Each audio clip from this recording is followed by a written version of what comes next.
Welcome back. You know, this administration loves to tell us how we should do everything in our lives, especially how and where we should live.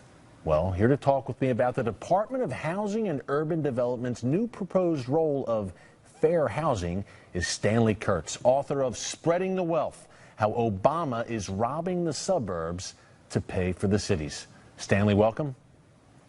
Eric, thanks so much for having me. Great to have you back. You know, I love your book. As I said last time you were on, Spreading the Wealth. I read it in October 2012, right before the election. It chilled me to my core, Stanley. And now I have a recent news item here from a few weeks ago, and the first thing I thought of was Stanley's book, Spreading the Wealth. Here's just a little summary. HUD, Housing and Urban Development, their new fair housing rule will provide data taken from the census for every neighborhood in the country using a mapping tool. It requires grantees, such as cities, that receive federal housing funds to further fair housing. And Stanley, it seems to me what that means. The government's going to map out every neighborhood, the Obama administration, in the country.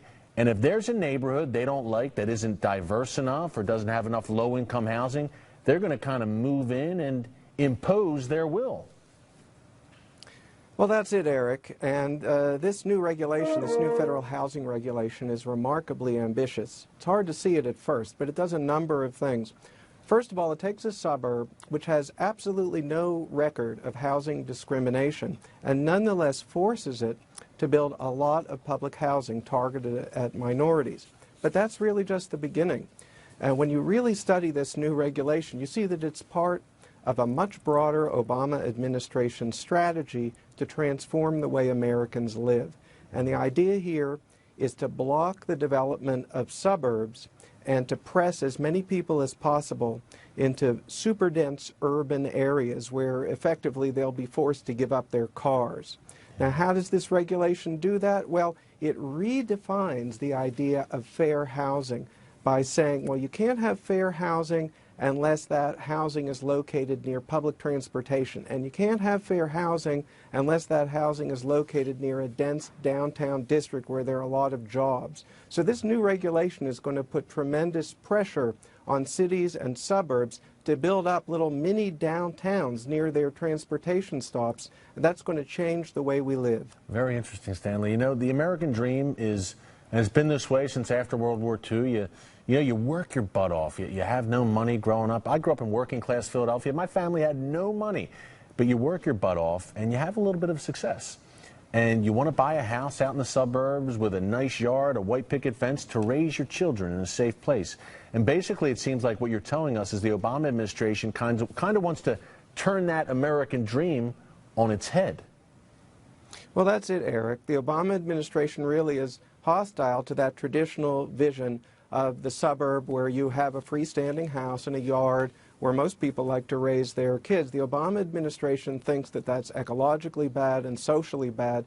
They want people to live in dense urban areas. And I'll give you an example of how they're trying to do this because it's playing out right now in the San Francisco Bay Area. And the Obama administration wants to replicate this throughout the country. Just this last month, a group of unelected bureaucrats in the San Francisco region approved something called Plan Bay Area. And what Plan Bay Area does is to declare that for the next 30 years, there cannot be any development of new suburbs. Instead, all the people who come in to the greater San Francisco region for 30 years are going to be channeled, most of them channeled into a few neighborhoods around public transportation in both cities and suburbs. And the problem with this is, of course, a lot of suburbs are beginning to rebel, and they're saying, hey, you know, we wanted to get away from that kind of living and come out here. But this new rule lets the Obama administration turn around and say, well, I'm sorry you don't like it, but if you don't build up these little mini Manhattans near your transit stops, we just might haul you off to court for violating fair housing laws. We could even dock your federal funding, your transportation funding, your housing funding, your community development block grants. And so you're going to have to knuckle under and do what these planners say. Stanley, to me, it's sinister. I mean, the federal government is mapping every neighborhood. in the United States. And if that neighborhood doesn't conform to their standard of what's fair and equal, they're going to literally come in and try to change the face of that neighborhood through government decree. That's right, Eric. And another one of these programs that the public just isn't paying attention to is called the Sustainable Communities Initiatives. These names sound so nice and so harmless, but the Sustainable Communities Initiative funds planning grants in regions across the country, planning grants that are going to come out and essentially be clones of this Plan Bay area that I told you about. Now, technically, those planning grants will just be recommendations. They won't have any power. But these new rules and regulations allow the federal government to put the carrot and stick to force suburbs to go along with this new plan. And so in this way, the Obama administration could truly transform America. And we're not debating it. The president tends not to talk about it. This is a key part of his policy, but he knows how politically controversial it is, so he tends not to mention it. We really need a national debate on this issue. Yeah. How do you think, Stanley, you can't play psychiatrist here, but based on your extensive research in writing Spreading the Wealth, how do you think President Obama views the suburbs? As you know, as you said, a guy who wants to fundamentally transform America. What is a guy like him, what is his view of the suburbs? What do they represent to a guy like Barack Obama? Well, Eric, I write a lot about this in Spreading the Wealth, and it's amazing if you actually go back and look at President Obama's own writings, how much he has to say about the suburbs. In fact, that's one of the things that drew him to Reverend Wright initially, was that Reverend Wright didn't like suburbs, and he didn't like even the idea of African Americans moving to the suburbs.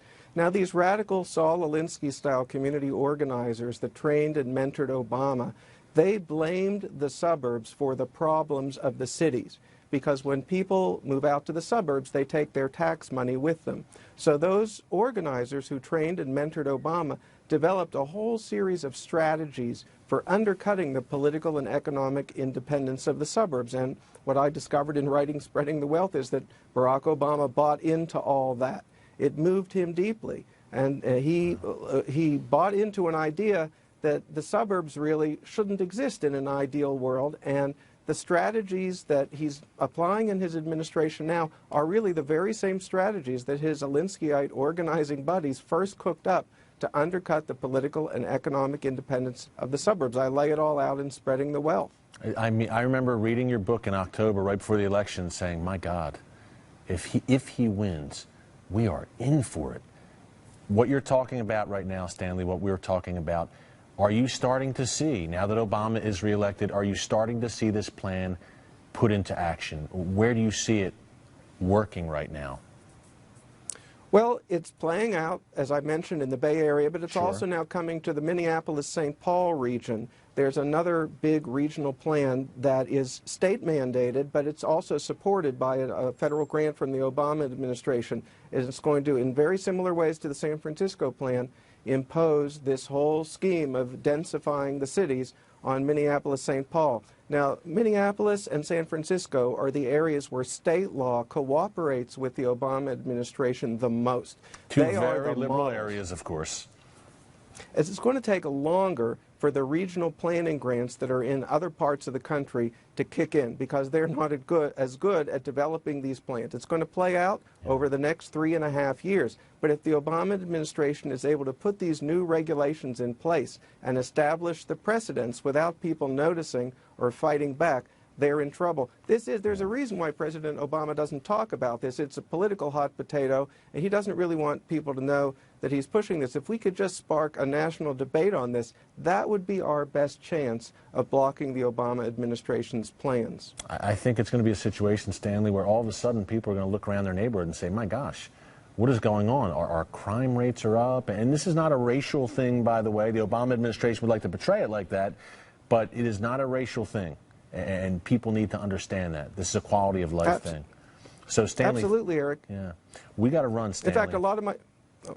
Absolutely, Eric. Thanks for having me. Hey, thank you so much, my friend. The book is Spreading the Wealth. It's a great book. It's a chilling book, and you need to read it. Coming up, the